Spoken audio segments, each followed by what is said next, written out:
বন্ধুরা কেমন আছেন? আশা করি সবাই ভালো আছেন। তা আজও একটি নতুন ভিডিও নিয়ে আপনাদের মাঝে হাজির হয়েছি। তা আজকের ভিডিওতে দেখব একটা রেগলাইন সুইচ শার্ট কিভাবে করা যায়। আর এটাকে আমরা এখন প্যাটার্ন করব, গ্রেডিং করব, মার্কার করব। পরবর্তীতে কিন্তু আমরা এটাকে আবার কোলো থ্রিডিতে ফিটিং চেক করব, কারণ আমরা এখন তো ইনিশিয়াল কস্টিং হিসেবে আমরা মার্কার করব। বাট আমরা যখন স্যাম্পল করব, স্যাম্পল করার আগে আসলে আমরা ফিটিংটা কোলো থ্রিডি চেক করে নেব। তা কোলো থ্রিডিতে বর্তমানে আপনার সবচাইতে জনপ্রিয় একটা সফটওয়্যার ভার্চুয়াল ফিটিং এর জন্য, তাই আমি এই সফটওয়্যারের কাজও আপনাদেরকে দেখাবো। তো আপনারা এখানে প্যাকেজ আকারে কাজ শিখতে পারবেন, একটা প্যাটার্ন করতে পারবেন, মার্কার করতে পারবেন, সেই সাথে কোলো থ্রিডিরও কাজ শিখতে পারবেন। তা আমি এর আগে যতগুলা ভিডিও করছি, প্যাটার্ন করছি, নিট জগার করছি, পোলো শার্টের লং স্লিভের পোলো শার্ট করছি, শর্ট স্লিভ পোলো শার্ট করছি, রেগলাইন টি করছি, তারপরে এখানে সুইট শার্ট আছে, ট্যাঙ্ক টপ আছে, টি শার্ট আছে। তা আমরা এগুলা কিন্তু আসলে সবগুলা আস্তে আস্তে আমরা একের পর এক কোলো থ্রিডিতে ফিটিং চেক করবো। হ্যাঁ, তা আপনারা যদি সাথে থাকেন আসলে দেখতে পারবেন আমি কিভাবে কাজগুলো করি। আর কোলো থ্রিডি কাজটা আমি মনে করি সবারই শিখে রাখা উচিত, কারণ কোলো থ্রিডিটা বর্তমানে যা মার্কেটে খুবই জনপ্রিয় একটা সফটওয়্যার, আর ভবিষ্যতে এটার চাহিদা প্রচুর পরিমাণে বাড়বে। তা আপনারা যারা মাস্টার হিসেবে আছেন তাদের জন্য এটা খুবই একটা ভ্যালুয়েবল ভিডিও হবে। আপনারা যদি কোলো থ্রিডি কাজগুলো শিখে রাখতে পারেন, তা দেখবেন যে ভবিষ্যতে এটা আপনার খুবই কাজে আসবে। হ্যাঁ, তা কথা না বাড়িয়ে চলুন আমরা কাজে চলে যাই। তা আমরা আজকে মূলত এটার প্যাটার্ন করব, গ্রেডিং করব, মার্কার করব। তা আমরা এখন কস্টিং হিসাবে কাজ করতেছি, তারপরে আমরা ফিটিংগুলো চেক করব কোলো থ্রিডির মাধ্যমে। তা আমি আমার সফটওয়্যারে চলে যাব। তা আমি 15 অপটিক্স বা ভার্সন 15-তে কাজ করতেছি। আপনারা যে কোনো ভার্সনে কাজ করতে পারেন, কোনো সমস্যা নাই। তা আমার যেটাতে কাজ করতে সুবিধা আমি আসলে সেটাতেই কাজ করি।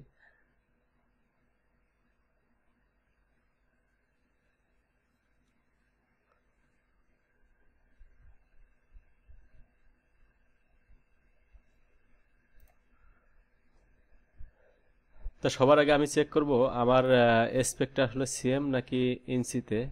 তো এখানে আমার স্পেকটা সিএম আকারে আছে, কারণ ফরম্যাট হচ্ছে 72 সিএম।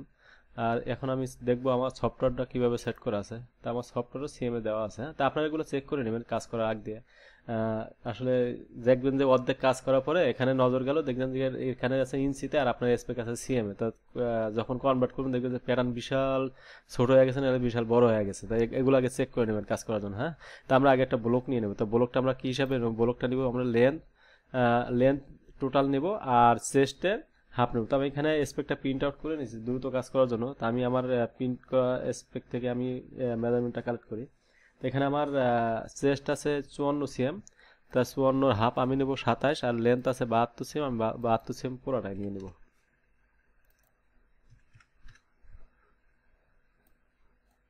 তো এখানে দেখেন আরেকটা বিষয় হলো, আমরা যখন টি শার্ট করি, হ্যাঁ রেগুলার টি শার্ট করি, শোল্ডার যখন থাকে, তো শোল্ডারে কিন্তু আমরা সবার আগে পয়েন্টটা বসাই শোল্ডারের পয়েন্ট। তো এখানে যেহেতু আমার শোল্ডার নাই, আমরা নেকের পয়েন্ট বসিয়ে দেবো। হ্যাঁ, তো এখান থেকে আমি আমার পয়েন্টে ক্লিক করবো, এই যে এখান থেকে পয়েন্টটা নিব। এটা আপনারা সবাই জানেন, যদি আমার আগের ভিডিওগুলো আপনারা দেখে থাকেন তাহলে এগুলো শেখার কথা, নতুন করে বলার কিছু নাই। এখান থেকে আমার নেক উইথটা কত আছে আমি দেখে নিই। আমার নেক উইথটা আছে 20 সিএম, তো আমি এখান থেকে 10 সিএম দিয়ে দেবো। তো এখান থেকে অবশ্যই গ্রেডিং পয়েন্ট, যেহেতু আমি এখান থেকে গ্রেডিং এর ঘরে টিক চিহ্ন দিয়ে নেব। তো সেম ভাবে আমি ফ্রন্ট নেক ড্রপও দিয়ে নেব। তো আমার ফ্রন্ট নেক ড্রপ আছে এখানে 11 সিএম, ব্যাক নেক ড্রপ আছে 2 সিএম, ব্যাক নেক ড্রপ আছে 2.5 সিএম। তো আমি এখান থেকে 2.5 সিএম বসিয়ে দেবো।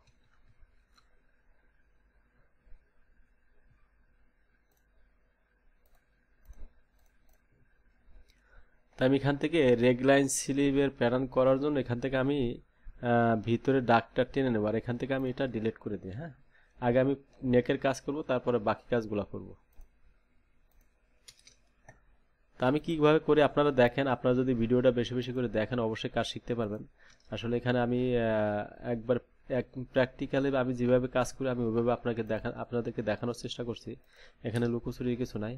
তা আপনারা এইভাবে কাজ করলে আমার বিশ্বাস আপনারা দ্রুত কাজ শিখতে পারবেন। আর বেশি বেশি করে প্র্যাকটিস করবেন, তাহলে দেখবেন যে আপনারা দ্রুত কাজ শিখে গেছেন।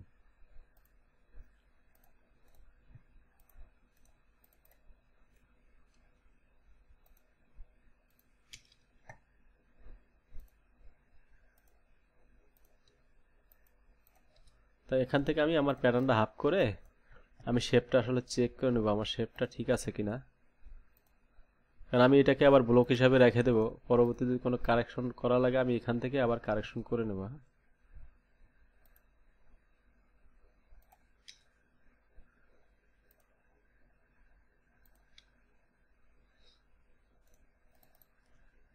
আমার শেপ মোটামুটি ঠিক আছে। তা আমি এখন এখান থেকে আমার যেহেতু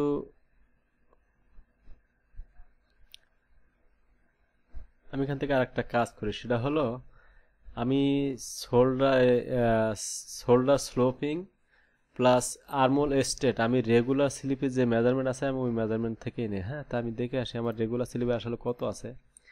তো এখানে আমার রেগুলার স্পেক আছে কিনা দেখি।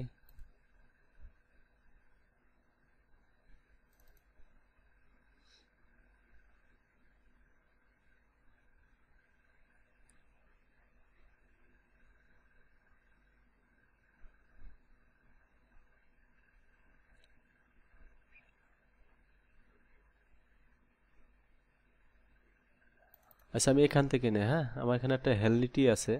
তো এখানে শোল্ডার আছে 44 cm, আর আর্মোল স্টেট আছে 23 cm, আর শোল্ডার স্লোপিং আছে 5 cm। তা এখানে দেখেন ওটা কিন্তু চেস্ট ছিল 52 cm, 52 cm এর আপনার শোল্ডার ছিল 44। তো এটা যেহেতু চেস্ট 54 cm, আমি এটা 45 হিসাবে কাজ করব। তা আমি 45টা এখানে 42 হাফ বসিয়ে দিলে 45 চলে আসবে। তো এটা আমার ফার্স্টে নেওয়ার দরকার ছিল, কারণ আমি রেগলাইন হিসাব করে ওইভাবে কাজ করছি। তো তা আমি এখন নিয়ে নেই, সমস্যা নাই। আপনারা একটা নতুন অপশন দেখলেন যে পরবর্তীতে কিভাবে নেওয়া যায়। তো এখন আমি এটাকে ডিলিট করে দিই। হ্যাঁ, ডিলিট করে দিয়ে এখান থেকে আমি আর্মোলটা দিয়ে দেবো 24 cm, যেহেতু এটা একটু বড়।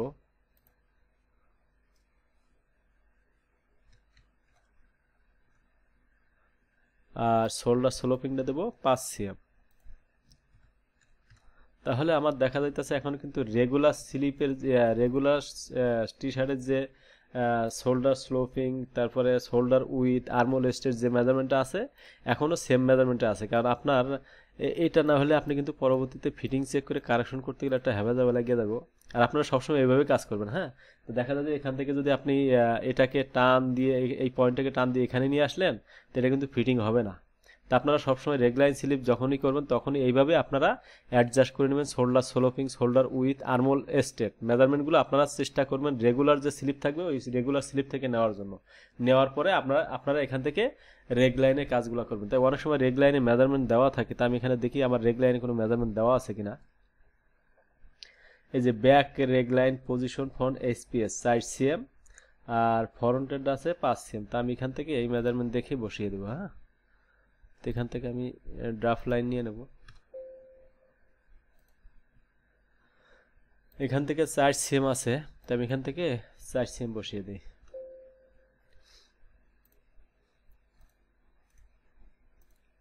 তো সেম ভাবে আমি ফরম পার্টটাও নিয়ে নেব।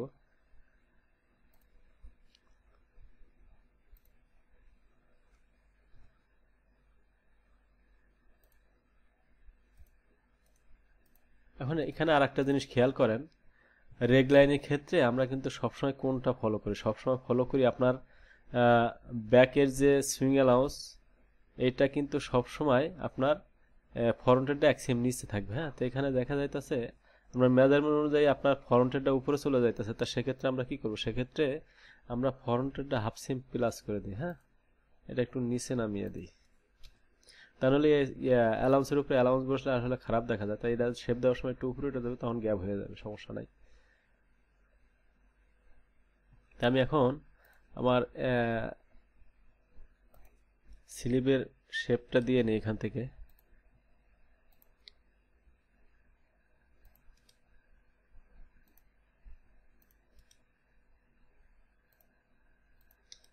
সেমভাবে ফরম পার্টের শেপটাও দিয়ে নেব।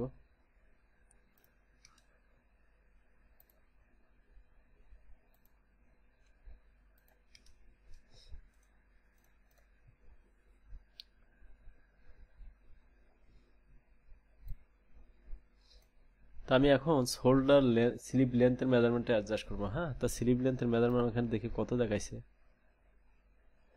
তা আমার স্লিপ লেন্থের মেজারমেন্ট সেন্টার ব্যাক থেকে দেখাইছে। হ্যাঁ, তা ব্যাক থেকে দেখাইছে 88 cm। তা আমি এখান থেকে 88 cmটা অ্যাডজাস্ট করবো, যেহেতু লং স্লিপ।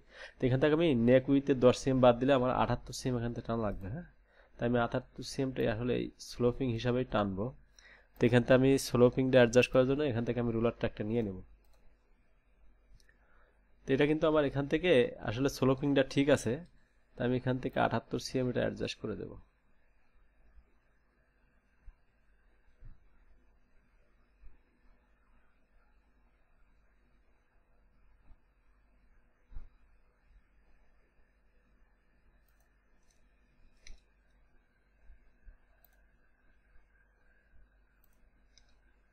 এটাকে যদি পরে একটু কম বেশি করা লাগে আমরা কম বেশি করে নেব, তেমন কোনো সমস্যা নাই।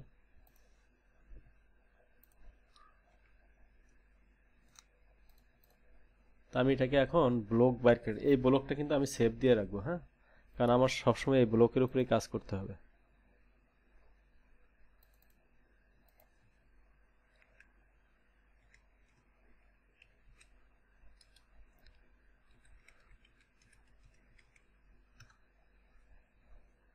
তা আমি এখান থেকে আমার ব্লকগুলো বাইর করে নেই। তা বাইর করবো কিভাবে, এখান থেকে যে বিল্ড পেজে যাবেন, বিল্ড পেজে যাওয়ার এখানে প্রেস করলে এটা বিল্ড হয়ে যাবে। তা এখান থেকে আরেকটা প্রেস করলে এটা কপি হয়ে যাবে। তা সেম ভাবে আমি এটাকে এখান থেকে সরিয়ে নিই, সরিয়ে নেওয়ার পরে এগুলোকে আমি ডিলিট করে দিই, হ্যাঁ। তা আমি এখন ফরন্টের স্লিপটা নিয়ে নেব।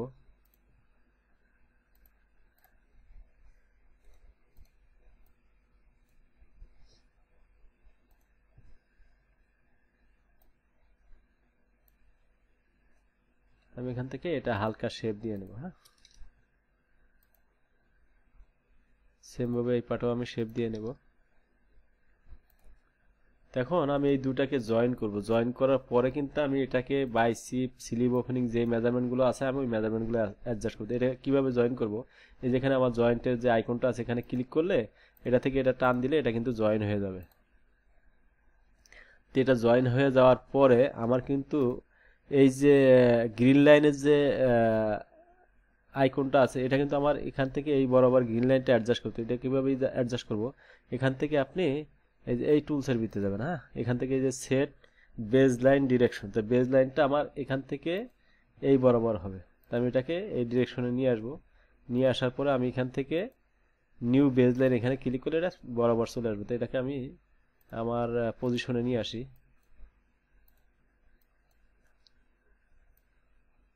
তো এটা কিন্তু আমার অ্যাডজাস্ট নাই, এটাকে আমার অ্যাডজাস্ট করতে হবে। আমার যেহেতু স্লিপ লেন্থ ঠিক আছে আমি এখান থেকে এটা টান দেব।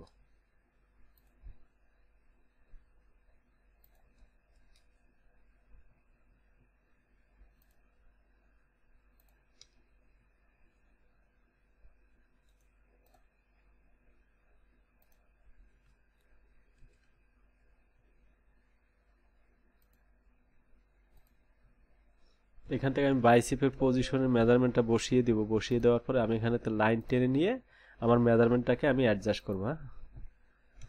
তা আপনারা বেশি বেশি করে প্র্যাকটিস করবেন, প্র্যাকটিস করে দেখবেন যে আপনারা কাজ শিখে গেছেন। তো এখানে দেখেন আমার বাইসেপের মেজারমেন্ট লাগবে হলো কত, বাইসেপ লাগবে 21, 21 দিনে লাগবে 42। তো এখানে আছে আমার কত 40 সেম, তাহলে আরো 1 সেম করে আমার এটা বাড়াইতে হবে। তো এটাকে আমি আর 1 সেম বাড়িয়ে দেব, এখানেও 1 সেম বাড়াবো, 1.1 দেই। সেম ভাবে এই পাশেও আমি 1.1 দিই।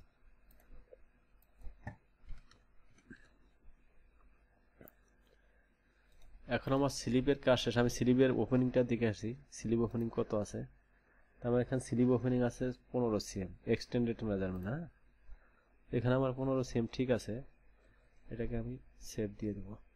তো এখন আমি আমার ব্যাক পার্ট ফরম পার্টটা এখান থেকে বাইর করে নেব, হ্যাঁ। তো ব্যাক পার্ট ফরম পার্ট বাইর করার জন্য আমি সেম ভাবে এখানে সেম কাজই করব।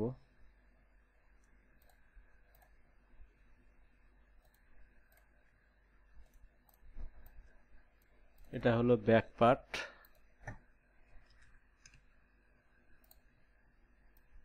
আমি এটাকে অনেক দিকে দূরে সরিয়ে রাখি, এটা হচ্ছে ফরম পার্ট। আমি এখান থেকে শেপটা একটু মডিফাই করে দিই, হ্যাঁ, সমস্যা নাই। শেপ এখন কম বেশি হইলে আমরা পরবর্তীতে যখন ফিটিং চেক করব তখন শেপটাকে আমরা অ্যাডজাস্ট করে নেব।